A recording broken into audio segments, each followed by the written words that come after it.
Assalamualaikum warahmatullahi wabarakatuh. Alhamdulillahi rabbil alamin. Ar-Rahmanir-Rahim. Allahumma salli wa sallim wa barik ala sayyidina Muhammad wa ala alihi wa sahbihi ajma'in. Wahai saudaraku, sahabat-sahabat semua, sobat muslim, kali ini saya akan share bercerita tentang pengalaman pribadi saya, kisah hijrah saya, dan semoga bisa menjadi manfaat bagi kita semua, bisa menjadi penyemangat untuk kita beramal dan beribadah. Dan saya juga memohon dukungannya dan doanya dari teman-teman semua, dari sahabat semua, semoga istiqomah di dalam Islam, semakin semangat dalam beribadah dan menuntut ilmu. Itu yang pastinya, karena setiap kita umat muslim, kita wajib menuntut ilmu agar kita menjadi mukmin yang cerdas dan mukmin yang kuat, insya Allah. Dan kali ini saya akan menceritakan sedikit pengalaman. Sebelumnya saya seorang yang beragama Katolik, dilahirkan dari keluarga beragama Katolik. Jadi teman-teman, perbedaan Katolik dan Protestan itu ada beberapa, dan ya kali ini mungkin tidak akan kita bahas di sini karena itu cukup panjang pembahasannya. Jadi sebelumnya saya Katolik dan hijrah menjadi seorang muslim. Memang itu adalah pengalaman yang cukup panjang dan kita akan coba bagikan atau share, ceritakan secara bertahap. Jadi teman-teman, awalnya keinginan saya ialah menjadi seorang Katolik sejati, mengikuti petunjuk dari Allah dan dari Alkitab. Jadi hidayah itu memang datangnya secara perlahan, tidak langsung semata-mata pengen masuk Islam. Jadi bukan seperti itu ya sahabat. Jadi keinginan saya ingin melaksanakan semua perintah Allah melalui Alkitab, dan saya coba membaca Alkitab dengan kemampuan saya sendiri. Kenapa demikian? Memang dalam belajar, kita sebagai muslim harus belajar kepada guru yang memiliki syarat ilmu kepada baginda Nabi Muhammad SAW. Tapi sahabat, pada saat saya masih seorang Katolik, saya berpikir bahwasanya jika saya menanyakan keraguan yang di hati saya kepada pastor, pastinya saya akan mendapatkan jawaban yang tidak membuat hati saya lega. Dan beberapa kali kita sudah mencoba bertanya mengenai hal-hal yang demikian, namun pada ujungnya jawaban itu tidak bisa menenangkan hati kita. Ya, diantaranya mungkin mengenai Tritunggal. Di dalam Katolik, konsep ketuhanan itu dikenal dengan Tritunggal, sementara kita umat muslim itu mengenal tauhid, bahwasanya la ilaha illallah.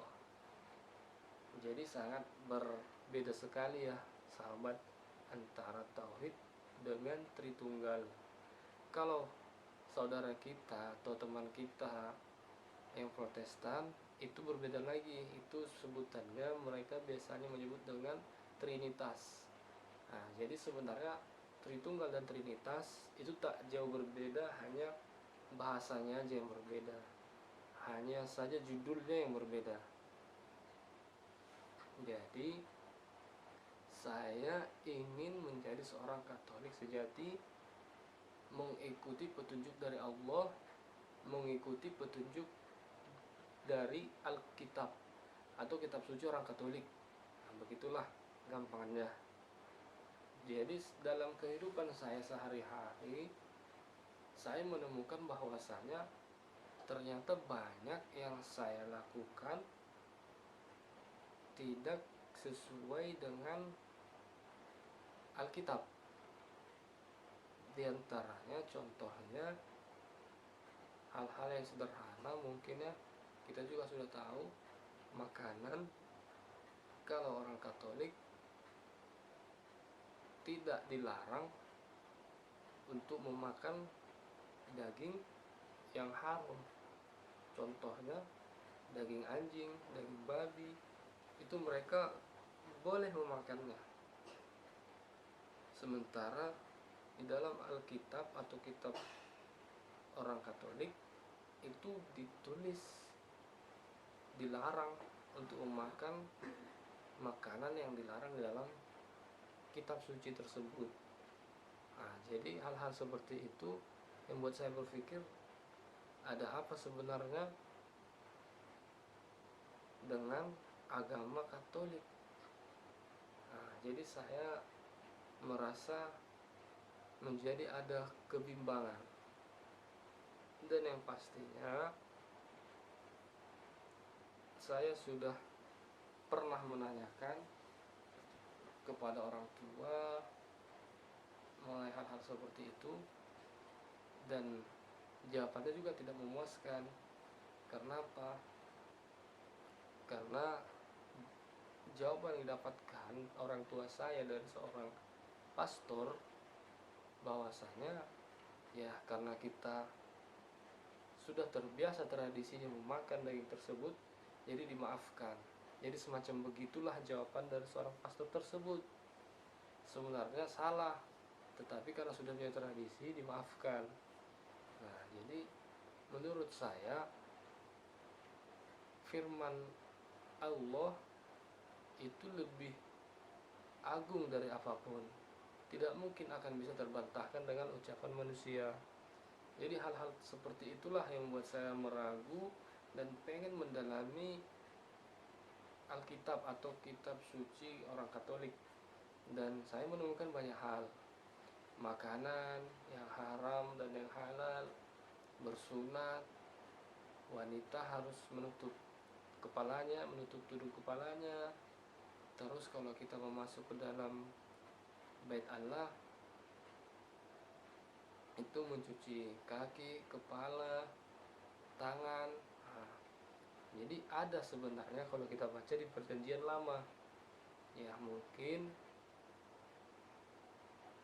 tidak semua yang bisa memahaminya, ataupun tidak semua orang yang mau betul-betul mendalaminya. Ya pastinya semua itu tak lepas dari hidayah dari Allah. Dan saya pun menyadari semua ini adalah hidayah Allah. Kalau karena kepintaran saya tidak akan mungkin bisa masuk dalam Islam. Karena saya sendiri tidak pernah membayangkan saya akan masuk dalam Islam.